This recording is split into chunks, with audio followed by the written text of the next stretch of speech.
Hi friends, நம்ம மீனமட்ட மீன் வாங்குங்க. இந்த தங்கச்சி வந்து கருங்கல்லேருந்து வந்திருக்காங்க. ஃபேஸ் போட வேண்டான்ட்டாங்க. இந்த மீன் வாங்க 300 பயப்படாத. ஆயுத மீன் பின்ன பார்த்து அவரை எடுவோம். நான் ஒன்றா நல்ல மீனை தான் வேண்டும்.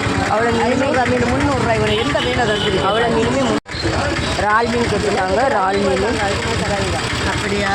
100 தான் கொடுத்துருக்கு. என்ன 100 தான் கொடுத்துருக்காங்க. எக்ஸாம் போட்டு தான் கொடுத்துருக்காங்க. இது எப்படி வாடி எடுப்பேன்? அவ்வளோ இறாலுமே 100 தான் கொடுத்துருக்காங்க. 500 ஆட்டின மீன் கட்ட சரி 500 தாங்க. சரி அது தெரியாதா? நவர மீன் இது அவ்வளோமே எவ்வளோமா? இதே 200 100 போட்டுவேன். அவ்வளோ வீடியோ பார்த்து வர பிள்ளை இல்லை நம்மளுக்கு. அவ்வளோ நவர மீனுமே 100 தான் கொடுத்துருக்காங்க. நவர மீன் அது அவ்வளோமே 100 தான் கொடுத்துருக்காங்க. வீடியோ பிடிச்சிருந்தா லைக் பண்ணுங்கள், கமெண்ட் பண்ணுங்கள், சப்ஸ்கிரைப் பண்ணுங்கள். ஒன்றும் தரேன்.